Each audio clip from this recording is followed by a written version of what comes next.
Então, gente, antes de nós iniciarmos, queria também mandar um abraço para o pessoal de Campina Grande, que deve também estar acompanhando. O NEP há pouco tempo também foi instalado lá em Campina.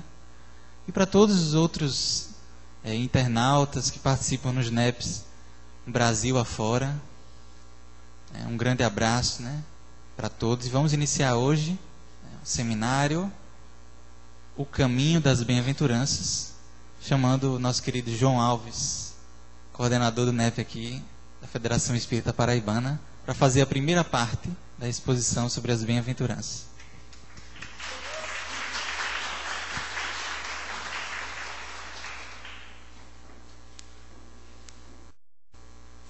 Então, gente, bom dia a todos. Prazer receber vocês, colegas aqui da Federação, clima de amizade. Então, nessa vibração ainda de prece, eu peço que vocês fechem os olhos para a gente fazer uma viagem para a Galileia, do tempo de Jesus. Imaginar que a gente está naquele mar da Galileia, né, Lago de Genezaré. A gente vai ler um trechinho do livro Boa Nova, de Humberto de Campos, que ele narra, né, o contexto que precedeu ao Sermão do Monte e as bem-aventuranças. Então vamos fazer essa viagem mental e levar a nossa alma até aqueles tempos tão luminosos que a nossa terra recebeu. Narra Humberto. O crepúsculo descia num deslumbramento de ouro e brisas cariciosas. Ao longo de toda a encosta, acotovelava-se a turba imensa. Muitas centenas de criaturas se aglomeravam ali, a fim de ouvirem a palavra do Senhor. Dentro da paisagem que se aureolava dos brilhos singulares de todo o horizonte pincelado de luz. Eram velhinhos trêmulos, lavradores simples e generosos, mulheres do povo agarradas aos filhinhos. Entre os mais fortes e sadios viam-se cegos e crianças doentes, homens maltrapilhos, exibindo as verminas que lhes corroíam as mãos e os pés. Todos se comprimiam ofegantes. Ante seus olhares felizes, a figura do mestre surgiu na eminência enfeitada de verdura, onde perpassavam brandamente os ventos amigos da tarde, deixando perceber que se dirigia aos vencidos e sofredores do mundo inteiro, e como que esclarecendo o espírito de Levi, que representava a aristocracia intelectual entre os seus discípulos, na sua qualidade de cobrador dos tributos populares, Jesus, pela primeira vez, pregou as bem-aventuranças celestiais. Então, a partir desse momento, a gente teve para o mundo uma luz nova das bem-aventuranças que, nas nossas pesquisas, a gente viu como sendo a síntese, né, mais elevada do ensinamento de Jesus, o coração do Evangelho. O Mahatma Gandhi vai dizer que se perdesse em todos os livros da humanidade e só sobrasse o Sermão do Monte, nada estaria perdido, né, em termos de aspecto religioso. Então iremos ver agora uma encenação onde Jesus profere as bem-aventuranças e nos faz compreender esse legado de amor. Bem-aventurados os pobres de espírito, porque deles é o reino dos céus. Bem-aventurados os que choram, porque eles serão consolados. Bem-aventurados os mansos, porque eles herdarão a terra. Bem-aventurados os que têm fome e sede de justiça, porque eles serão fartos. Bem-aventurados os misericordiosos, porque eles alcançarão misericórdia. Bem-aventurados os limpos de coração, porque eles verão a Deus. Bem-aventurados os pacificadores, porque eles serão chamados filhos de Deus. Bem-aventurados os que sofrem perseguição por causa da justiça, porque deles é o reino dos céus. Bem-aventurados sois vós, quando vos injuriarem e perseguirem, e mentindo disserem todo o mal contra vós, por minha causa. Exultai e alegrai-vos, porque é grande o vosso galardão nos céus. Porque assim perseguiram os profetas que foram antes de vós. Vós sois o sal da terra, e se o sal for insípido, para nada mais presta, senão para se lançar fora e ser pisado pelos homens. Vós sois a luz do mundo. Não se pode esconder uma cidade edificada sobre um monte. Nem se acende a candeia e se coloca debaixo do alqueire, mas no velador, e dá luz a todos que estão na casa. Assim resplandeça a vossa luz diante dos homens, para que vejam as vossas boas obras e glorifiquem a vosso Pai que está nos céus.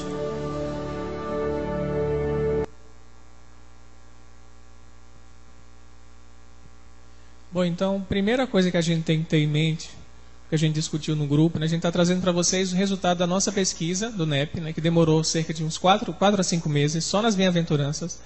A gente fazia 2 reuniões para cada bem-aventurança, então um estudo bem minucioso, né, como Lili falou no vídeo, a gente conciliando autores acadêmicos com as revelações espirituais espíritas, né, o Holden, Pastorino, Haroldo, Amélia Rodrigues, Humberto de Campos, Emmanuel, para a gente poder tentar extrair o máximo do espírito da letra. Então, nosso propósito sempre foi esse, né? E uma das questões que a gente conseguiu ter uma lucidez que invade os meios acadêmicos até, é sobre a palavra bem-aventurados, né? A gente compreendeu o pensamento de Jesus, como ele entendia essa questão da felicidade, né? No grego, a palavra é makarioi, que são os felizes, bem-aventurados, ou como os ingleses traduzem, os blessed, os abençoados, né?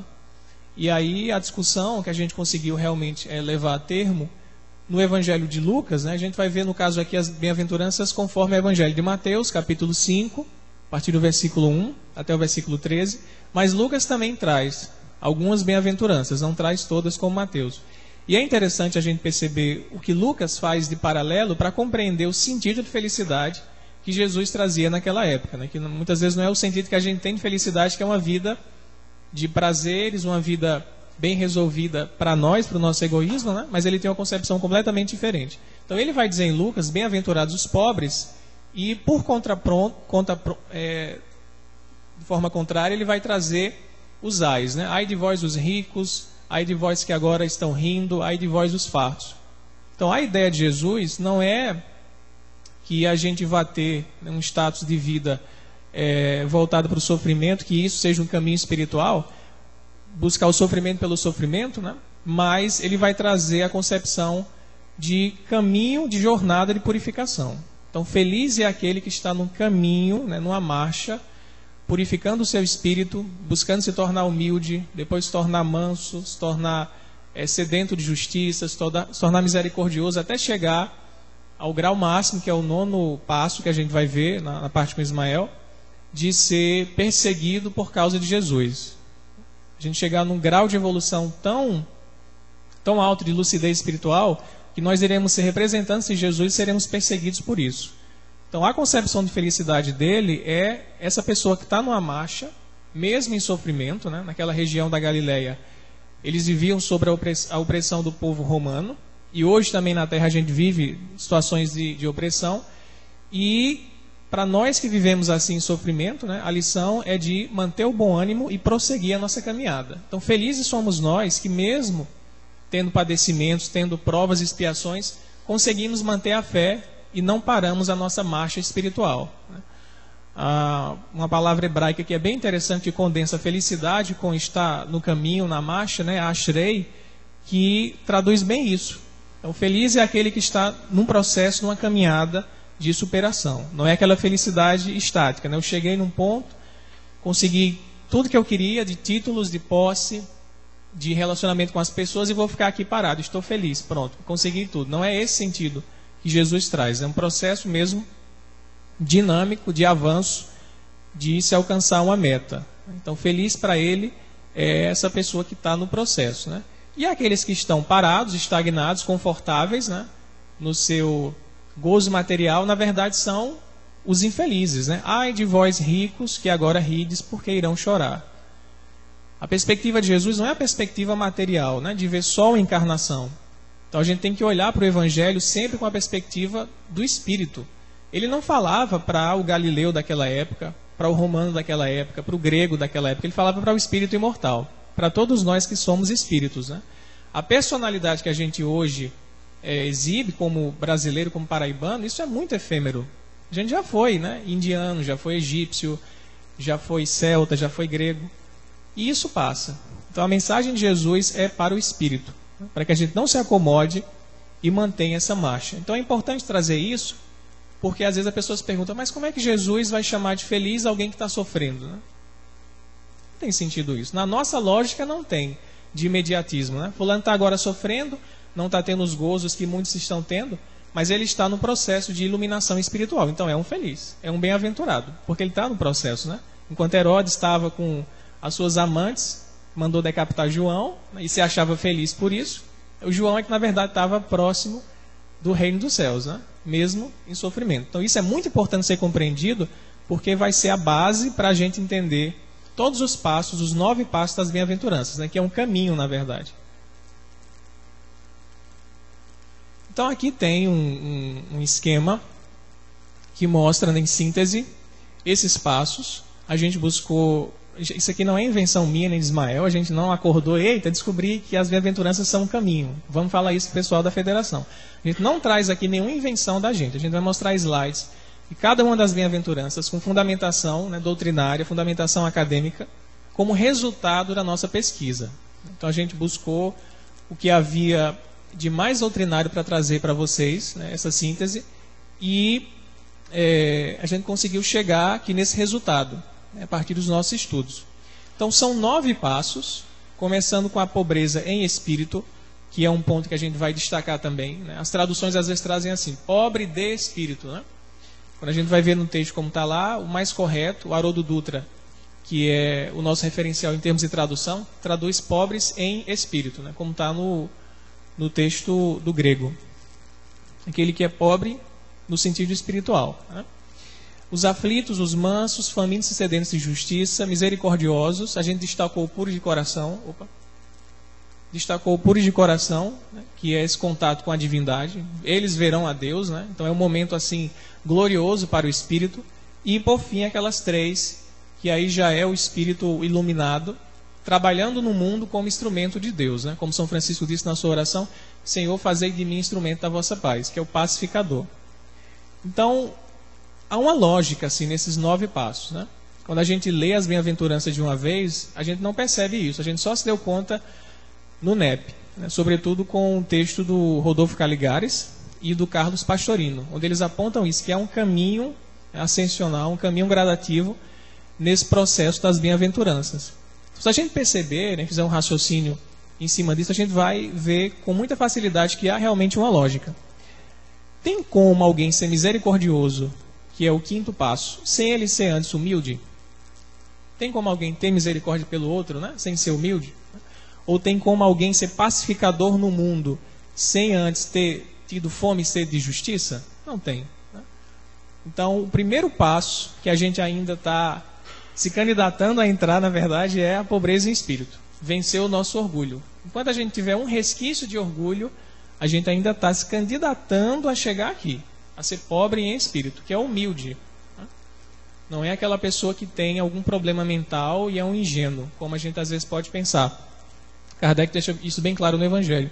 Então, é aquele que alcançou a humildade espiritual. E depois ele passa a ser um aflito resignado, porque quem é orgulhoso, na verdade, se revolta contra as leis de Deus. Quando a gente não tem humildade, vem uma aflição, a gente tem uma perda afetiva, tem uma perda de posição social, tem uma perda na área financeira, etc. A gente se revolta contra Deus. Mas por que isso aconteceu comigo? Eu que sou fulano de tal. Então, se você não tem humildade, você não vai se resignar e não vai ser um aflito aproveitando a aflição. E aí vem a mansidão a partir desse sofrimento resignado. Depois vai se buscar a justiça. A justiça aqui não no sentido humano, de fazer justiça, ser aquele justiceiro, mas a justiça como sendo a lei de Deus aplicada. A justiça no plano mais elevado, da lei divina que rege as nossas vidas. E depois da justiça, é interessante, Jesus coloca a misericórdia. Isso lembra o quê? A gente conectando as 3 revelações. Um dos propósitos do NEP é ver as 3 revelações em conjunto, perceber as conexões que existem da revelação trazida por Moisés e pelos profetas, da revelação trazida por Jesus e da revelação que é o Espiritismo. Mostrar que há uma unidade divina nessas revelações. Se é de Deus, não pode haver contradição. Ora, se Moisés recebeu no Sinai os 10 mandamentos, como Kardec coloca no primeiro capítulo do Evangelho segundo o Espiritismo, como sendo a lei de Deus, revelada no Sinai, não pode haver contradição em Deus. Então, o que falta, na verdade, é um olhar nosso mais acurado, né? Um olhar perspicaz, assim, com uma maturidade espiritual para perceber os elos que conectam as três revelações. Então, no Livro dos Espíritos, na última parte das leis morais, na última lei, Kardec coloca a lei de justiça, amor e caridade. A justiça junto do amor, que é a misericórdia. Não é à toa isso. Depois vem a pureza do coração, quando a gente consegue realmente se limpar, né, das nossas mazelas espirituais e temos o contato com Deus que mora dentro de nós, né? Não imaginando Deus numa região do universo longe da gente, mas sendo um Deus que está imanente na criação, como diz o Paulo de Tarso, que a gente se move e existe em Deus, né? E aí esse processo inicial é um processo que a gente compreende como sendo da pessoa consigo mesma. Eu preciso me esforçar para adquirir humildade, né? Ser resignado na aflição, ter mansuetude, ser misericordioso. É um processo interno. A gente vai ver a diferença de ser manso ou ser pacífico, como alguns traduzem, e ser pacificador. São situações bem diferentes. Então, aqui, nessas setas para cima, é como se, imaginemos Deus, né? Num estado de elevação, a gente está em busca do Criador. É um processo ascensional para chegar na pureza e ter um contato com Deus. Então, é um trabalho do indivíduo com ele mesmo. Quando se chega na pureza, né, se chega nesse Deus interior, né, a gente levanta as camadas do nosso ego, tira todas aquelas mazelas e chega na essência, no ânima, na centelha divina que está dentro da gente, então a gente vai ver Deus e vai ter condições de ser espelho da divindade, como está na prece de Caritas, né? E no final se diz, né, que eu seja espelho onde vai refletir sua divina imagem. Então a gente vai ser instrumento do Criador, como diz São Francisco. Aí a gente volta para o mundo, né, aí descendo, o sentido de você sair de um estado de contemplação, de ventura espiritual, para ir para os aflitos do mundo, ser pacificador, que é diferente do pacífico. Pacífico, ele é calminho, mas eu estou aqui quieto. Estou vendo tumulto ali, mas eu não me envolvo. Eu estou aqui na minha, não vibro com violência, não quero tumultuar, mas eu não vou me envolver. Eu não quero me expor, porque eu não quero ter o risco de as pessoas me agredirem por causa disso. Então o pacífico, ele está quieto. O pacificador, por já ver, né, esse estado de pureza nas pessoas também, ele vai até o outro. Ele se arrisca, ele se mostra, como Gandhi, por exemplo, fez, e vai transformar a sociedade. Não pensando nos interesses dele, né, porque ele já adquiriu a justiça, na verdade. Ele vai buscar aquilo que é reto perante a espiritualidade. Ele não vai defender uma causa porque ele quer ganhar sobre aquilo, ou vai escolher um partido porque ele quer ter poder. Não é isso. Ele vai defender a justiça divina, né? Vai ser instrumento do Criador na retidão do mundo. Então esse é o pacificador. E a gente tem exemplos de pessoas assim no mundo, né? Conseguiram essa pureza do coração e conseguiram transformar o mundo não para partidarismos, né? Mas sim para o que é universal, o que é da lei de Deus. Então uma pessoa que faz isso, ela vai ser perseguida. Gandhi foi perseguido, Lincoln foi perseguido, né? Madre Teresa, Chico Xavier. Todo mundo que chega nesse grau de pureza e já consegue ser instrumento de Deus, recebe perseguição. Tem uma frase do Sai Baba, que foi também um ser, conseguiu mobilizar muita gente na Índia, que diz o seguinte, que só vai receber pedrada a árvore que tem fruto.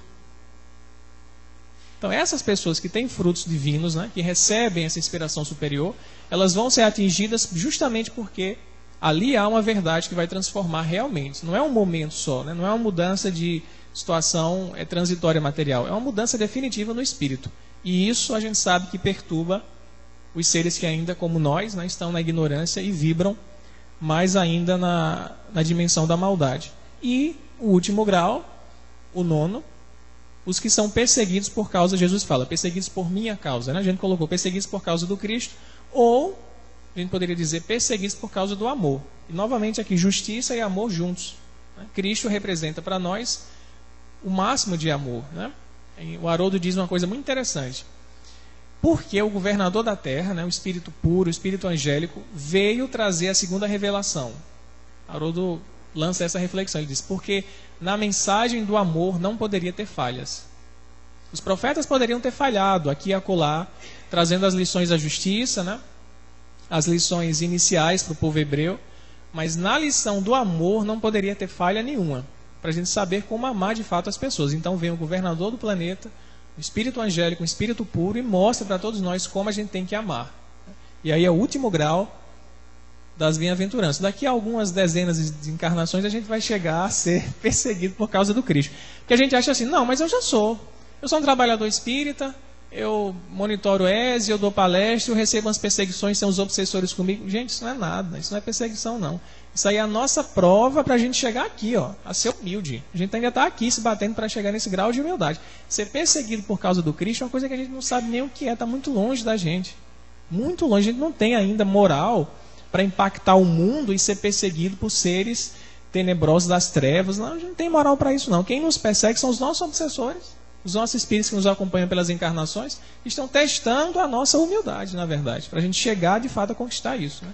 Então, ser perseguido por causa do Cristo é coisa para São Francisco, para Pedro, né, para Paulo, para Estevão. Eles eram perseguidos por causa do Cristo. Estevão foi, para mim, um dos ícones assim que mais me emocionam. Tão jovem, teve contato com os manuscritos de Levi, né, e já foi perseguido, porque ele vivia realmente o amor do Cristo. Mas vamos seguindo, tem muita coisa para a gente ver. Então, primeira bem-aventurança, né? Bem-aventurados os pobres em espírito, porque deles é o reino dos céus. Está em Mateus 5:3. Aqui é a imagem de Jesus, num ato de humildade, porque essa bem-aventurança retrata a humildade, né? Cada uma das bem-aventuranças tem a humildade, tem uma virtude relacionada a ela. Nesse caso é a humildade. Então Jesus lavando os pés dos discípulos, ele como sendo o maior de todos, né, veio para nos servir. Então é a grande lição da humildade, a pobreza em espírito.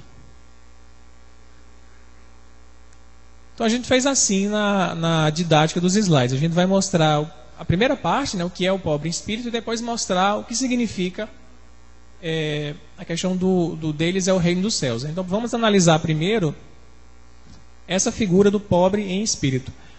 Trouxemos algumas referências, né, doutrinárias, e a primeira delas quem nos ensina é Emmanuel no livro Alma e Luz.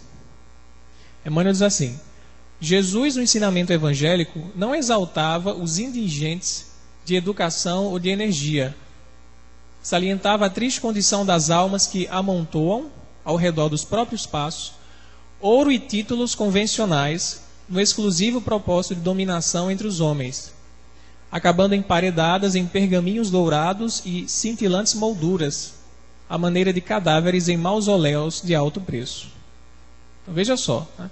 Fulano é um pobre de espírito, ele é demente, ele não bate bem da cabeça, ele tem fé porque ele não raciocina bem, aí aceita as coisas da religião. E gente de religião é gente que não raciocina direito. Existe isso no mundo, né? Você é uma pessoa de fé, então você não tem razão tão desenvolvida, né? Senão você seria um acadêmico, um cético, alguém que ia negar tudo que é religioso. A gente escuta muito isso. E há pessoas assim. Há pessoas que realmente são ignorantes, são fanáticas e aceitam as coisas sem análise. Mas não é isso que Jesus quer dizer nessa bem-aventurança. Não é aquele que está carente de inteligência, porque espírito aqui representa esse aspecto da inteligência. Então, pobre de inteligência, é isso que Jesus quer dizer? Não, não é. Então, pobre em espírito, como Emmanuel vai dizer, não é quem não tem bagagem educacional, quem não tem uma inteligência desenvolvida, quem não tem uma razão lúcida. Não é isso, né? É, na verdade, quem não é orgulhoso. Então, aqui tem uma imagem, a gente pesquisando para trazer o que fosse mais clareza, né? A imagem de Jesus, e aí aquela passagem do cego guiando outro cego, né? Aqui os religiosos de olhos vendados, aqui o exemplo de um fariseu, Jesus refere como sendo aquele que mais tinha essa cegueira espiritual, né? Tinha uma imensidade de conhecimento, mas tinha uma cegueira espiritual para as coisas mais simples, né? Que era o grupo de Jerusalém versado nas Escrituras, na Torá. Então, é um exemplo do que não é ser, na verdade, o pobre em espírito. É como Emmanuel diz, são aquelas pessoas, né, os orgulhosos, que buscam títulos e mais títulos, mas que isso para eles, na verdade, só traz uma autoprojeção, né? Ele quer colecionar e dominar a partir do intelecto. Então, o pobre em espírito vai ser o humilde que não tem essa postura de exacerbar o seu orgulho com conhecimento, né? Não vai ser um desses aqui da figura que buscavam só o lado intelectual para se exaltarem. Allan Kardec no Evangelho segundo o Espiritismo. É interessante essa imagem, a gente vai falar dela já já, de uma personagem que está na introdução do Evangelho segundo o Espiritismo, que para mim, na minha opinião, foi um dos maiores gênios da humanidade e no mesmo tempo foi um dos seres mais humildes na parte intelectual. O que Allan Kardec vai dizer? Os homens de saber e de espírito, no entender do mundo, formam geralmente tão alto conceito de si próprios e de sua superioridade, que consideram as coisas divinas como indignas de lhes merecer a atenção. Concentrando sobre si mesmos os seus olhares, eles não os podem elevar até Deus. Isso é verdade. Parece que quanto mais PhD você é, mais você se acha Deus, né? Tem gente que até brinca na universidade. Um PhD se acha já um Deus, o D de Deus. E ele não acha que é meritório da parte dele se dedicar aos conhecimentos espirituais. E é isso que Allan Kardec está dizendo, né? Do entender do mundo, são pessoas que têm uma autovisão muito elevada, se acham autossuficientes e não querem buscar a fé, a resignação, se curvar diante de Deus. Em muitos casos, somos nós ainda. Por mais que a gente não tenha esses títulos, né? Um pouquinho do conhecimento que a gente já tem, a gente já se acha e aí já afasta de nós a dimensão da simplicidade. A gente perde a sensibilidade com as coisas simples. Então a gente ainda está aqui para conseguir vencer o orgulho, né? Então qualquer vestígio de orgulho nos impedirá de viver essa bem-aventurança. Alguém arrisca dizer quem é esse personagem? Fora... Aí eles estão sabidos, né? Então essa imagem está lá na academia em Atenas, né? Tem Sócrates, do outro lado tem Platão. E ele representa para nós, né? O próprio Allan Kardec coloca isso no Evangelho, o precursor da ideia cristã e da ideia espírita. Emmanuel diz em A Caminho da Luz que em várias passagens da sua vida ele se assemelhou ao próprio Cristo. Então foi um dos grandes missionários que Jesus enviou ao mundo para preparar o caminho dele, né? Sócrates viveu cerca de 500 anos antes de Jesus e na Grécia conseguiu trazer a reflexão filosófica para derrubar o orgulho dos atenienses, que se achavam sabedores, né? Então ele chegava para a pessoa para conversar sobre política, e aí é Platão que relata isso nos seus livros, e a pessoa dizia, não, eu sei, o melhor sistema é a tirania. Aí por quê? Aí começava a dialogar com ele, ia dialogando, e Sócrates ia mostrando que, na verdade, o que ele achava que era o correto, não era tão correto assim. Na argumentação, Sócrates desmanchava a pessoa, né? E acontecia basicamente duas coisas no final. Ou a pessoa ficava super irritada com ele, porque tinha que reconhecer que não sabia de nada. Aí vai embora daqui, Sócrates, deixa de me aperrear, deixa de mostrar que eu sou ignorante. Na verdade era isso. Ou a pessoa se curvava às evidências e passava a ser aprendiz dele. Então acontecia muito isso. Tanto é que a classe dominante ficou incomodada e criaram uma condenação falsa para ele. Ele foi levado a tomar um veneno e morreu, né? De forma muito serena, mas como Jesus também, né? Incomodou a classe dominante. Foi perseguido por causa da justiça, que ele tanto buscava, né? O ideal dele de Platão, de uma cidade justa, com base no que era, Platão dizendo, o modelo celeste. Ele diz isso na República, né? Então é um exemplo para mim de um gênio, ninguém questiona isso, na filosofia é o máximo da filosofia, que era humilde, que dizia, só sei que nada sei. Ele compreendia a limitação dele enquanto ser humano perante a sabedoria dos deuses, né? Como eles diziam na Grécia, mas daquilo que é espiritual. Então, era realmente um pobre em espírito e por isso foi missionário. Então, nos espelhemos em Sócrates.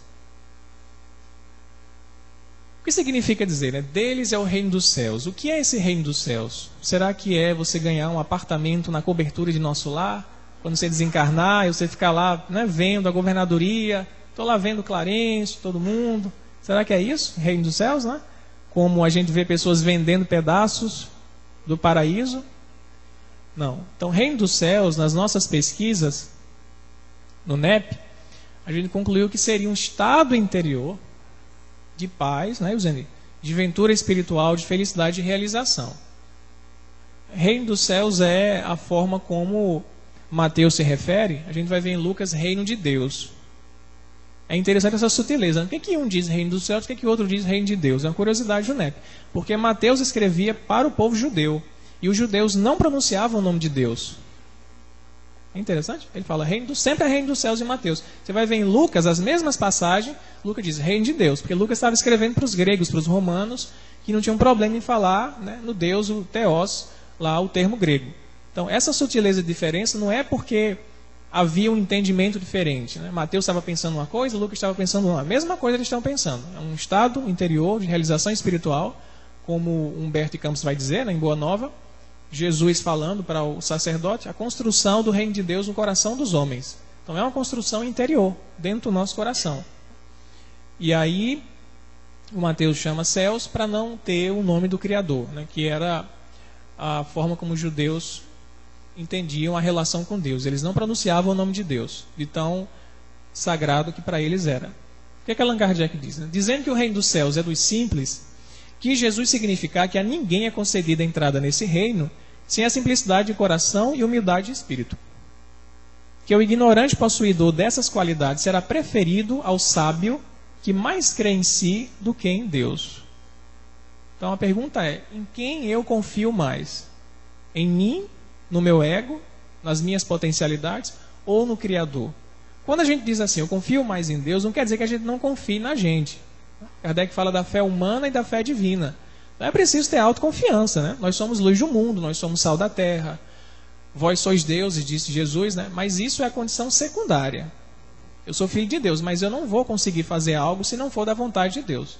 Então, a primeira coisa é colocar a confiança total nas leis do Criador, nele, na espiritualidade, e, posteriormente, né, agir como sendo canal dessa potência superior. Então, nós trouxemos aqui a imagem do Chico, que para nós expressa bem alguém que viveu, mesmo com os sofrimentos, vão ter os sofrimentos, né, era uma pessoa que tinha suas aflições, suas provas, mas já tinha essa aventura espiritual de sentir-se no reino de Deus interno porque era humilde. Conseguiu vencer essa cegueira que é o orgulho. Então Chico para nós representa de fato alguém pobre em espírito. Ser super sábio, né? Embora não tenha feito cursos, nem ter feito universidade, nada disso, mas trazia uma bagagem espiritual muito elevada. Então ele é exemplo realmente de humildade. Próxima bem-aventurança fala dos aflitos.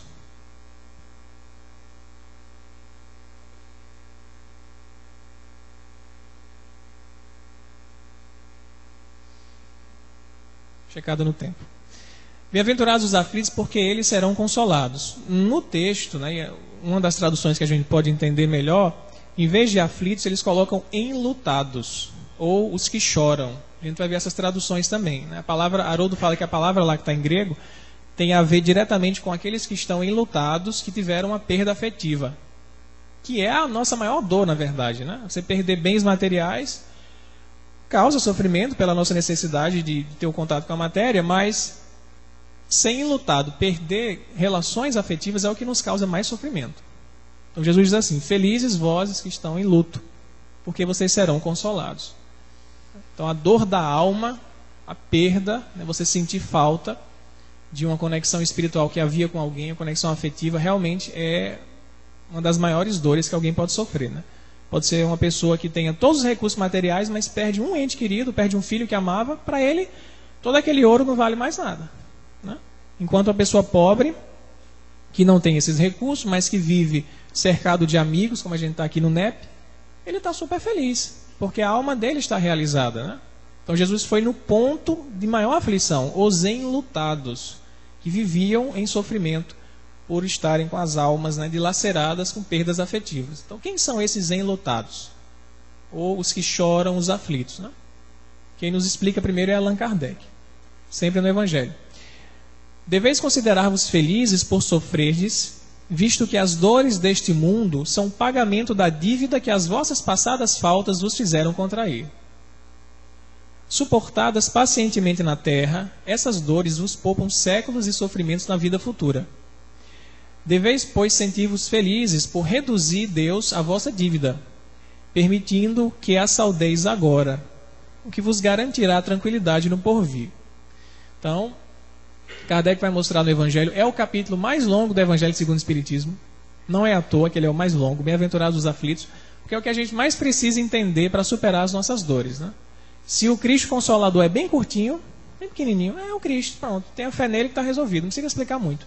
Esse é o mais longo, bem-aventurados os aflitos, que a gente precisa entender lá no ESE, né, com as pessoas que estão chegando em sofrimento, por que nós sofremos. A Kardec vai mostrar causas atuais das aflições, causas anteriores às aflições. Né? A gente às vezes culpa a má estrela, não, porque eu nasci no signo de Escorpião com ascendente em Sagitário, e nesse dia a manhã não estava bem para me gerar. Então a gravidez não foi boa, eu peguei fluidos astrais assim negros e por isso que eu sofro. Meu mapa astral para esse dia não estava legal. Não é nada disso. A gente culpa, né? Culpa a estrela, como Kardec disse, culpa a má sorte, um monte de coisa. Mas, na realidade, isso é fuga da nossa responsabilidade enquanto seres livres e conscientes. Somos nós, né, que fazemos o nosso caminho, bem-aventurado ou mal-aventurado. A aventura vai ser boa ou má, dependendo da gente. A escolha é nossa, né? Kardec vai mostrar nesse capítulo como a gente deve compreender a aflição. Então, só será consolado, né, a condição que ele coloca lá, e os espíritos também, aqueles que compreenderem a função do sofrimento. Eu sofro porque ele já é humilde, lembre disso. Quem está sofrendo aqui, que vai ser consolado, já é humilde, né? A bem-aventurança anterior. A gente não pode esquecer nunca o passo a passo. Então, ele vai ser consolado porque ele já é humilde. Ele não reclama mais, ele não se revolta contra Deus. Então, ele vai sofrer com resignação, né? Não sendo aquela pessoa vitimista, é preciso que se diga isso também, né? Não, tudo que vem de sofrimento eu aceito, fico aqui sofrendo, e a terra é um vale de lágrimas, e é isso. Pronto, vamos ser infelizes e tristes. Não é isso, né? É aquela pessoa que aceita porque sabe que é um processo de purificação. Tem uma finalidade, né, de tornar a nossa alma translúcida. É um remédio amargo que vai curar as nossas mazelas, né? Então, seremos felizes, como Kardec diz, né, porque estaremos saudando os nossos débitos perante a lei de justiça, de causa e efeito, a lei divina. Quem é humilde, aceita o sofrimento. Busca se superar, né, adquirir mais força na fé, na resignação, mas não se revolta contra Deus, né? Ele já está no segundo grau, no grau no caso passado pela humildade, no grau da resignação. Emmanuel, ou Emanuel, como gosta de dizer o Éden, a Sandra, né? No livro Reconforto, diz o seguinte: quando Jesus proclamou a bem-aventurança aos aflitos, não se reportava aos espíritos insubordinados e impacientes, que elegem o desespero e a indisciplina por normas regulares de reação. Referia-se, antes de tudo, aos que se acham aflitos por auxiliarem o engrandecimento coletivo, por se converterem realmente à luz eterna, por se consagrarem à caridade e, acima de tudo, por se dominarem, transformando-se em veículos e manifestação da vontade do Senhor. Então, quando eu passo por uma aflição, eu consigo me resignar, consigo me dominar, continuo com o meu trabalho, eu sou o quê para os outros? Exemplo. Eu sou exemplo para as pessoas, né, que estão sofrendo. Dizem, poxa, João conseguiu, eu também posso conseguir. Ismael conseguiu, Lili conseguiu, vamos espelhar. A gente passou por situações, né? No NEP a gente tem uma abertura muito grande entre nós, assim, situações de sofrimento a gente compartilha, buscando resgatar o sentido do cristianismo primitivo, a gente se confessa, como se diz, olha, estou passando por isso, aconteceu isso, e um vai ajudando o outro, um vai ensinando ao outro, sem ter aquela pretensão de se achar infalível, né, e superior, que não vai ser atingido em nenhuma área da nossa vida. Então, como Emmanuel diz, né, aquela pessoa que não se deixa levar pela impaciência, pela revolta, pela insubordinação, mas que passa a ser, na verdade, luz para os outros, porque é exemplo de fé em Deus, né? Aqui a ilustração traz alguém com fé, buscando nas Escrituras, né, essa conexão com Deus para suportar as aflições. Esses são os aflitos como Jesus pensava, né? Já passados pela humildade. E a parte do serão consolados, né, que é o final da bem-aventurança. E aí é uma mensagem do Espírito Lacordaire, no Evangelho segundo o Espiritismo. Ele diz assim: Cristo não se referia de modo geral aos que sofrem, qualquer um que está sofrendo, né? Visto que sofrem todos os que se encontram na terra, quer ocupem tronos, quer jazam sobre a palha. Mas poucos sofrem bem, poucos compreendem que somente as provas bem suportadas podem conduzi-los ao reino de Deus. Ele usa aqui reino de Deus, né? Acho que ele leu Lucas, aí ele colocou o reino de Deus. O desânimo é uma falta. Deus vos recusa consolações, desde que vos falte coragem. Essas mensagens dos Espíritos, né, Kardec colocou nas instruções dos Espíritos, são muito diretas. Tem uma sobre a questão da mansidão, que você baixa a cabeça e você não diz mais nada, porque eles são bem diretos. Eles falam, a gente está aqui para bater o chicote em vocês, para vocês se domarem e aceitar a revelação espiritual. Ele fala látego, né? Acho que a mensagem do Lázaro que era bem assim austero. Então são mensagens muito diretas que nos tocam mesmo a alma, né, sem rodeios, para a gente acordar. A terceira revelação vem para acordar aqueles que não foram acordados pela primeira nem pela segunda, né? A gente está aqui desde a época de Moisés, dançando em volta do bezerro, ainda tentando aceitar a lei de Deus, agora vindo pelo caminho da razão, da ciência, que é o Espiritismo. Né? Então, Lacordaire deixa claro, não é todo mundo que sofre, são aqueles que sabem sofrer bem, que é o bem e o mal sofrer que está no Evangelho segundo o Espiritismo. Como é que eu sofro? Né? Vem um sofrimento, como é que eu me posto perante ele? Com resignação ou com revolta? Né? Então, vai ser feliz o que sofre com resignação. Emmanuel em reconforto, para fechar. Nem todos os aflitos podem ser bem-aventurados, de vez que somente aproveitando a dor para a materialização consistente de nossos ideais e sonhos, é que se nos fará possível encontrar a alegria triunfante do aprimoramento em nós mesmos, a que somos todos chamados pela vida comum nas lutas de cada dia. Nós temos sonhos, projetos, né? Mas para trazer isso para a Terra é preciso muitas vezes ter um processo de purificação pelo sofrimento. Eu queria ser um grande músico, tocar na Orquestra Sinfônica de Londres. Você está se esforçando, você está ralando para isso? Não. Então para materializar os nossos sonhos e projetos, é preciso estar ali como Isabelle, né? Passa horas no violoncelo, que eu não sei nem arranhar as cordas, porque eu nunca fiz nenhum esforço nessa vida para tocar. É preciso ter um sofrimento, é preciso passar por um processo.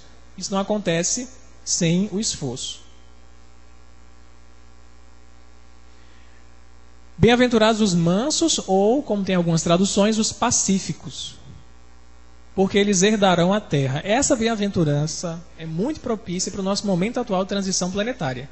Se falou muito disso em 2012, né? Em 2013, que 2012 é aquele ano.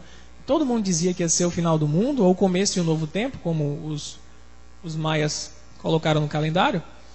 E Jesus já sabia que ia passar a Terra por um processo de transição, e num determinado momento haveria uma seleção espiritual, e só espíritos de uma determinada característica iriam ter o aval para continuar governando a Terra. São os mansos, ou os pacíficos.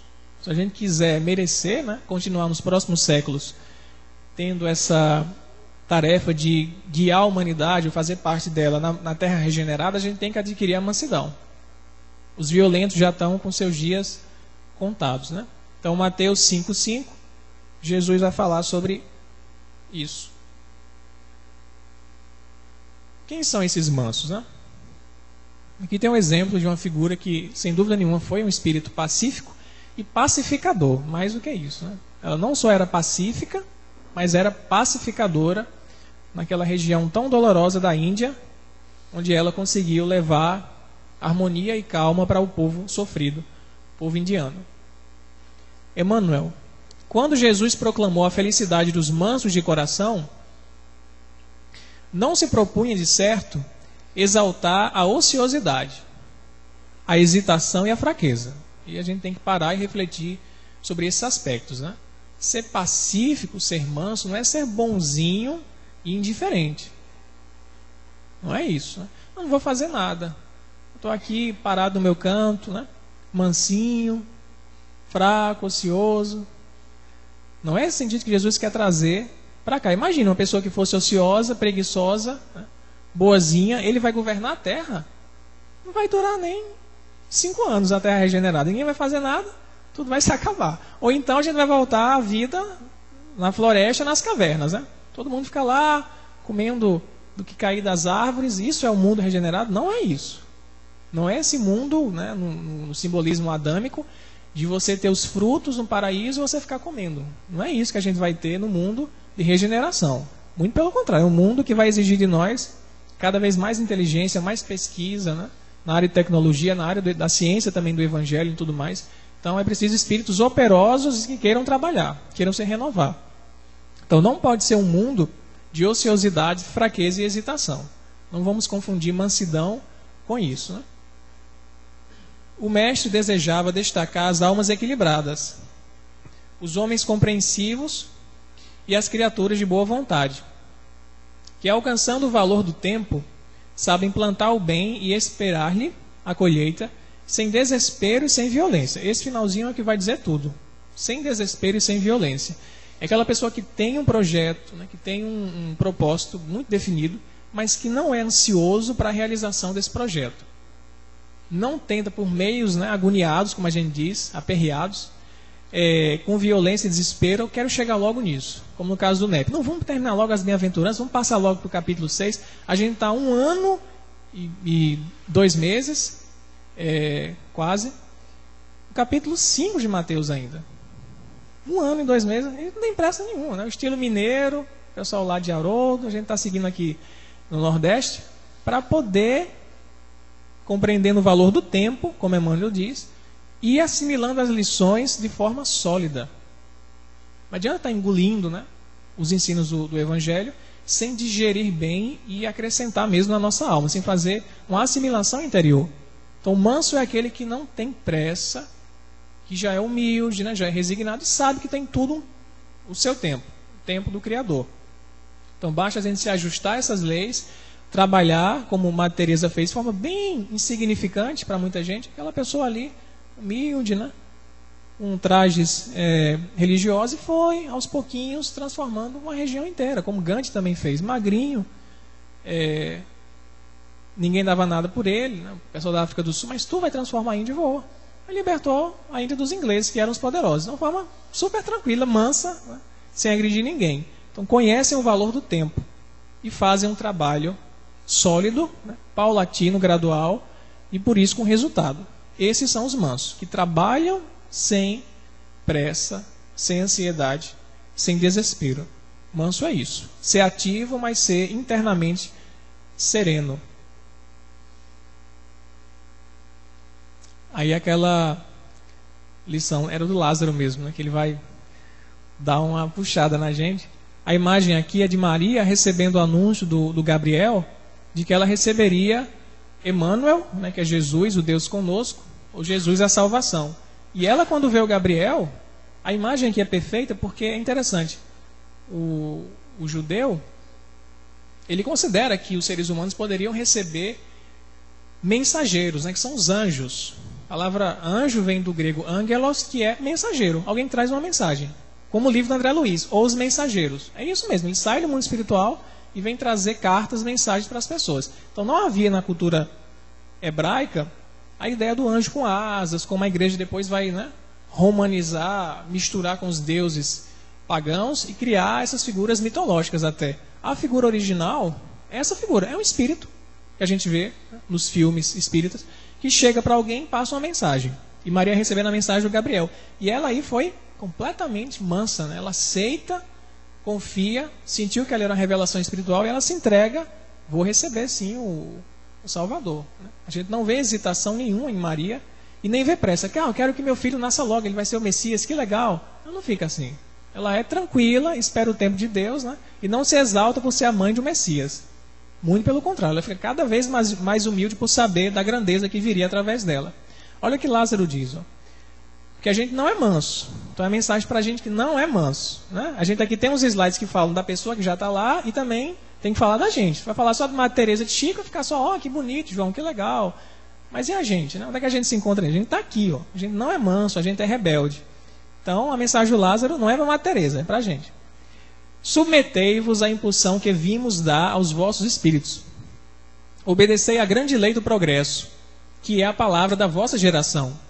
Ai do espírito preguiçoso, ai daquele que cerra, né, que fecha o seu entendimento. Não quero saber de nada, vou ficar aqui na minha ignorância.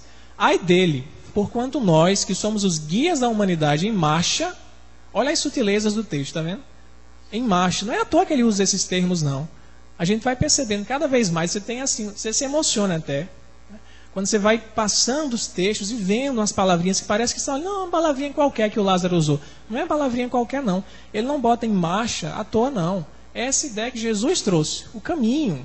Vocês estão num processo de purificação. Ele traz tudo isso. Kardec diz o quê? Para analisar a mensagem do Espírito. Veja a linguagem, veja as entrelinhas da mensagem. Então ele revela nessas entrelinhas, como o Haroldo está ensinando a gente a ler com o dedo, a gente perceber cada palavrinha dessa que mostra as conexões às 3 revelações. Então, a humanidade que está em marcha, né? Lhe aplicaremos o látego, o chicote, e lhe submeteremos à vontade rebelde, por meio da dupla ação do freio e da espora. Freio por quê? Quando a gente se acha demais, vou fazer tudo. Vai não, aí vem um câncer, morre um filho. Né? Então dá um freio na nossa empolgação egoísta, nas conquistas do nosso ego. e espora para aquele que está desanimado. Né? Não quero mais nada, eu estou aqui no outro extremo, na apatia. Ele vai lá e dá uns empurrões para a gente voltar para a marcha. Toda resistência orgulhosa terá de cedo ou tarde ser vencida. Para aquela primeira bem-aventurança. Né? Conseguir a gente chegar a ser pobre em espírito, ser humilde e aceitar o caminho que o mundo espiritual tem para nós. Então a mensagem do Lázaro, que nos toca profundamente, porque é a nossa condição. Essa é a nossa condição. Sim, supõe-se que sim. Né? Não tem, no texto de Kardec, ele não coloca as biografias lá, dizendo quem é quem. A gente tem que pesquisar e ver quem é quem. Né?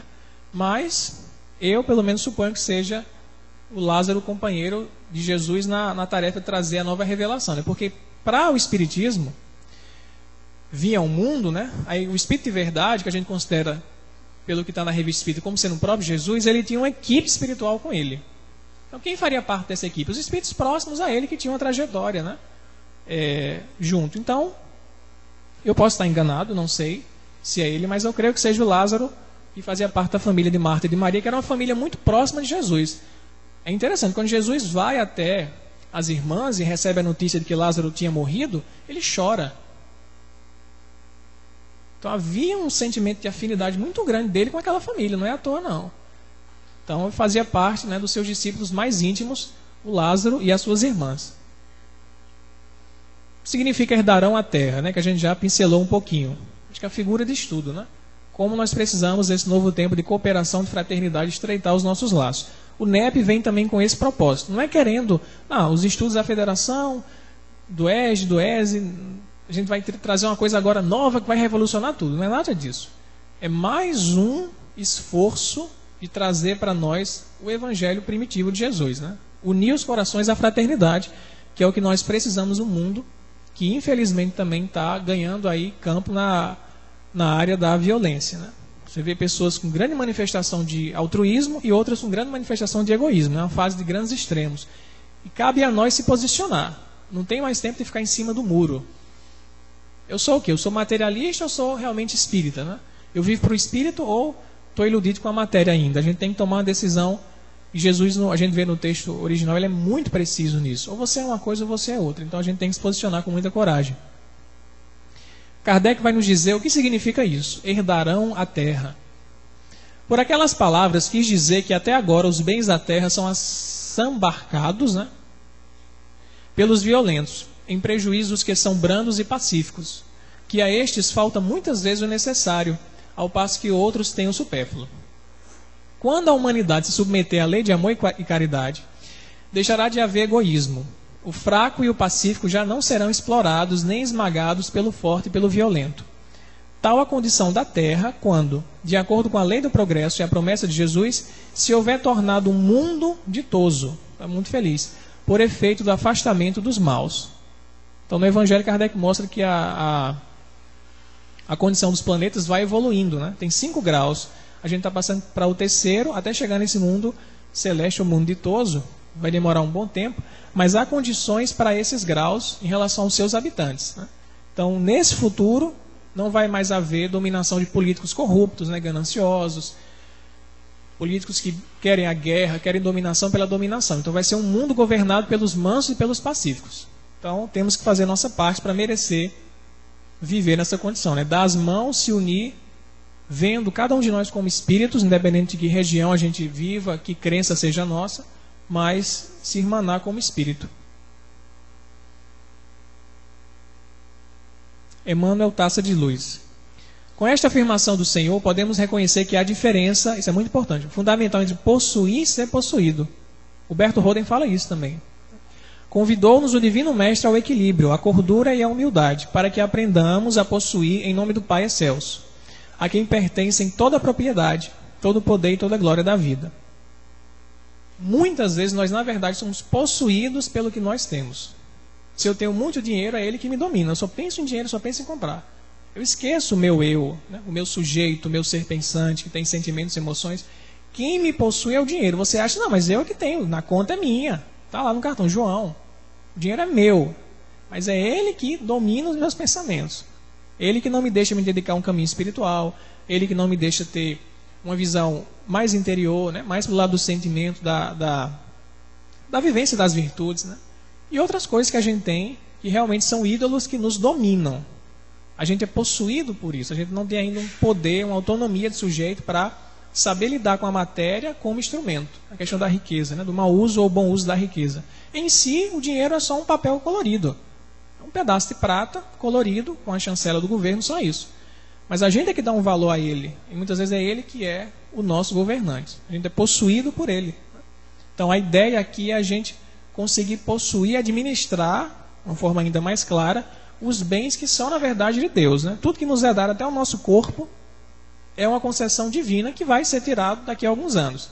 Então cabe a mim, tendo essa consciência, não idolatrar, mas sim administrar, usar como instrumento de evolução. Isso que o Emmanuel vai dizer. Jesus aqui na imagem, como sendo o governador, como Emmanuel disse também, do nosso planeta, e ele que rege todos os nossos destinos, né? Quando a gente está passando do limite, vem um freio, porque há um planejamento espiritual. E a nossa vontade perante isso não é nada. É uma gotinha d'água em relação a um superoceano que escapa de muito à nossa compreensão. Então, busquemos esse sentido de administrar e não ser possuído. E, por último, o tempo está ótimo. A última bem-aventurança que está na nossa responsabilidade, né? Ismael vai dar sequência depois de intervalo, é o 4º grau, os que têm fome e sede de justiça, porque eles serão saciados. A imagem aqui, né, é aquela que Jesus é apresentado a uma mulher adúltera e ele dá a lição de amor, né? Quem não tiver pecado, que atire a primeira pedra. Por que a gente trouxe essa imagem, né? Porque fala da justiça. A justiça que está colocada aqui não é a justiça como a gente entende, né? Me fez um mal, eu vou retribuir esse mesmo mal. Eu quero justiça, mataram meu filho. Fizeram algo com uma pessoa aparentemente inocente. Vamos fazer a justiça, vamos lá. A gente deve reconhecer que muitas vezes o que nos move nesse sentido não é justiça, é uma vingança, é ser justiceiro. É a gente querer acertar as contas do nosso ponto de vista. Ele errou, então eu vou aplicar a pena. Como os fariseus quiseram pegar Jesus. Mas quem é nós, né? Quem somos nós, para ter padrão de verdade e de justiça para aplicar às pessoas? Se um juiz lá que passou anos estudando, às vezes fica sem saber, né, que decisão tomar na hora de emitir uma sentença, imagina a gente que não tem conhecimento nenhum e muito menos moralidade para estar aplicando pena quem quer que seja. É o criminoso, né, que a gente vê, mas isso é um ser vil, devia ser condenado à pena de morte. A gente não tem noção para dizer nada disso. Não é essa justiça que Jesus está dizendo aqui, não. Não, mas eu gosto, eu quero a justiça social, porque os pobres são explorados, vamos lá tirar o governo, derruba tudo. Com violência? Então quem está nesse grau, ele não age com violência mais não. Não é essa busca de justiça, como a gente vê grupos se formando, que passam alguns anos e eles, né, vão embora, que querem tirar uma classe dominante do poder, que estava comendo ali a grande fatia do bolo, e ele que quer comer a grande fatia do bolo. É um jogo de interesse, na verdade. Aí se junta um grupo, cria um partido, começa a ter manifestação, né, bem alardeante, violenta muitas vezes, incisiva, para ele ganhar. E não para que se faça a justiça perante o que é divino. Então essa compreensão de que é justiça foi um tema que a gente debateu também no NEP. Tem a ver com justeza, com ajustamento às leis de Deus. Não é assim, me dá esse pedaço que é meu. Como é que você sabe que isso aqui é seu? Eu mereço. Você quer isso, né? Você tem um interesse. Se você merece ou não é outra história. Então, quem chega nesse grau, ele não está querendo mais as coisas para ele. Ele quer a justiça no sentido divino. Ele vê a exploração do mundo, como estava na mensagem anterior, vê os violentos dominarem os mansos e ele busca, meu Deus, né? Quando um dia se fará a tua justiça na terra? Como os profetas de Israel choravam vendo os reis de Israel se perdendo pela dominação. E tentavam interceder, tentavam esclarecer, mas eles não davam ouvido, porque estavam interessados neles, né? E faziam guerra, invadiam territórios e esqueciam da revelação de Moisés, que já tinha sido trazida, né? Então, justiça aqui é muito mais ampla e tem a ver com a retidão divina, não o que a gente quer. É uma sede realmente de divindade, de lei suprema.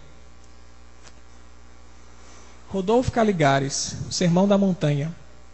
Aquelas palavras do mestre não se referem, como poderia parecer, aos que, inconformados com sua condição, protestam, amaldiçoam ou promovem agitações subversivas, mas sim aos que, qualquer que seja a classe social em que se encontrem, procuram de consciência tranquila seguir-lhe as pegadas, alimentando a nobre aspiração de pautar seus próprios atos de conformidade com os mais altos ideais de justiça e retidão. Então veja só, essa primeira etapa, como a gente viu, né, naquele gráfico, é o quê? É o indivíduo trabalhando com ele mesmo. Então, quem está buscando, quem tem sede e fome de justiça, é para ele. Ele reconhece que ele precisa se alimentar da justiça divina. Não é para estar jogando cartaz e fazendo propaganda para os outros. Viva aí a justiça, né? Deixe de ser corrupto. Não, ele está no processo com ele.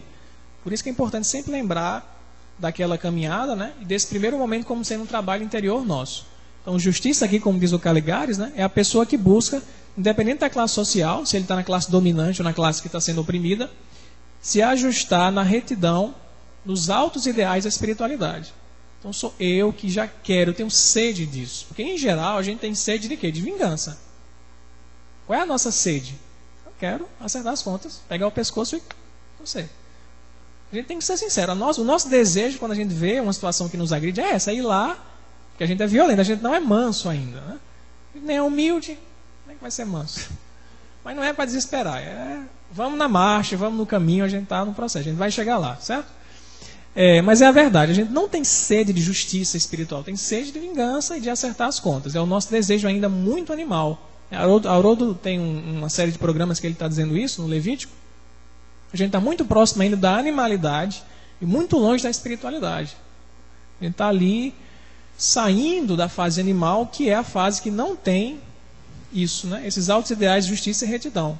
Tem a ganância, o imediatismo. Então São Francisco, que com certeza era pobre em espírito, era manso, sofria, mas era resignado, sofreu muito. A gente que acha que São Francisco não sofreu, sofria demais, tinha várias doenças e padecia situações na alma dele, mas era resignado e com certeza tinha sede de justiça. Tanto é que abdicou da riqueza dele todinha em favor dos pobres, né? Porque era da lei de Deus viver só com o necessário. A gente vê isso no Livro dos Espíritos. Para a gente ser feliz e ter uma vida pautada pela lei de Deus, o que a gente tem que fazer? Se contentar com o necessário. Porque quando a gente pega mais do que é necessário, está faltando para alguém. A gente ainda é violento. Não, quero mais. Não, dá mais um copo. Não, mais uma fatia. Não, mais uma. Aí o vizinho não tem nem um décimo disso. São essas coisinhas pequenininhas. Então São Francisco entendeu isso tão bem que ele fez, né, o extremo. Ele foi ser ali o mais necessário. Ele no final da vida diz que ele compreendeu que fez muito o corpo dele sofrer. Ele pedia até perdão para o corpo dele, porque ele realmente martirizou muito o corpo, ele exagerou, não cuidou do corpo, né? Como a gente hoje sabe no Espiritismo que tem que cuidar. Não precisa macerar o corpo, fazer penitência, mas é viver com a consciência nos limites do necessário. Então ele foi um ser que realmente tinha fome e sede de justiça e vivia com retidão. E tem uma passagem do Leon Denis que é muito interessante sobre a nossa dificuldade material, né, o nosso esforço para poder chegar nessa justiça. E aqui o Gandhi, como sendo um exemplo de homem que compreendeu a revelação espiritual e que lutou por essa justiça. Primeiro nele mesmo, né? Tem uns testemunhos de Gandhi que são muito interessantes. Ele escreve, ele não esconde nada. Como ele lutava contra as imperfeições dele. Casado com a esposa, decidiu fazer um voto de castidade para melhor servir, né, o Brahmacharya, que é o que os hindus fazem para servir a Brahma, que é Deus. E ele disse, não, durante os anos eu não consegui, eu caí no meu voto várias vezes, mas só por volta dos 38 anos que ele conseguiu realmente cumprir isso. Então ele dizia as coisas, ele estava lutando contra ele. Estava nesse processo primeiro, né, de chegar a ser puro. Mas era um homem que já tinha conquistado certa grandeza espiritual e podia impactar as pessoas. O que Leon Denis diz? A alma deve conquistar um por um todos os elementos, todos os atributos de sua grandeza, de seu poder, de sua felicidade. Para isso precisa do obstáculo.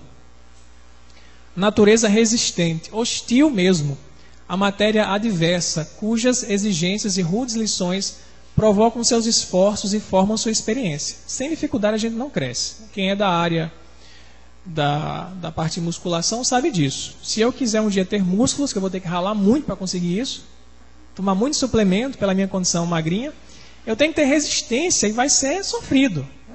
Quem quer chegar lá tem que sofrer. Então, para ter músculos na alma, ou força na nossa alma, é preciso ter as resistências das provações, das expiações. Viver o dia inteiro na federação é um paraíso, né? Tudo aqui ar-condicionado, os amigos falando de Jesus. Ninguém cresce. Todo mundo fica mansinho, aquele sentido de bonzinho, mas não cresce nada, né? Então, como Leão Diniz diz, né? Sem iniquidade, sem arbitrariedade, sem a traição, seria possível sofrer e morrer por amor da justiça? Não.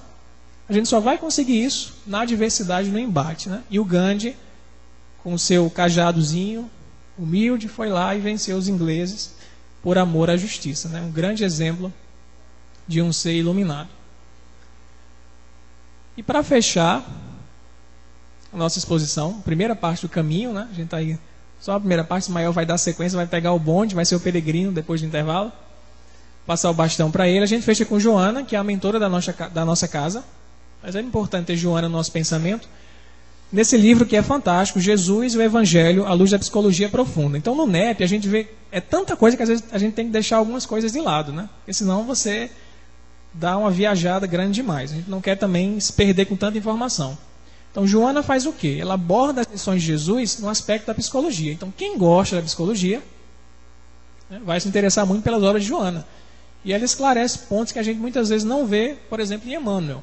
Emmanuel, que sem dúvida é o grande intérprete dos evangelhos. Isso aí é reconhecido por todo mundo que conhece no meio espírita como sendo o maior espírito, né, que contribuiu com a interpretação de Jesus. Ele analisa mais de 1000 versículos da Bíblia, comenta cada um deles. É uma obra fantástica. A Federação Brasileira está até lançando, né, uma coleção dos estudos de Emmanuel, saiu de Mateus. Então, um calhamaço que a gente já tem. Tudo que Emmanuel falou sobre Mateus está no livro. Todas as mensagens. Vai sair os outros volumes sobre os outros evangelhos, né? Então, Joana é expert na área da psicologia. Então, ela olha para Jesus com um prisma da psicologia. E aí ela vai dizer o que é ser saciado, né? Qual é o sentido? Todos os que choram, os famintos, os sequiosos de justiça, os padecentes de perseguições, todos momentaneamente em angústia, logo mais receberão o quinhão do pão, da paz, da vitória, se souberem sofrer com resignação, após haverem resgatado os compromissos infelizes a que se entregaram anteriormente, e geradores da situação atual aflitiva. Todo mundo vai receber essa consolação. Aí se diz, numa mensagem da própria Joana, que Divaldo trouxe, quando Chico desencarnou, depois de tanto sofrimento, tanto testemunho em nome do Evangelho do Espiritismo, ele foi recebido por alguém, e nessa encarnação eu sou meio parecido com ele, o pessoal me chama, mas é só a capa mesmo, só para a gente se lembrar dele, é a propaganda. Foi recebido por Jesus. Então imagine você desencarnar e receber um abraço de Jesus. É algo para lá das estrelas, né, Moisés?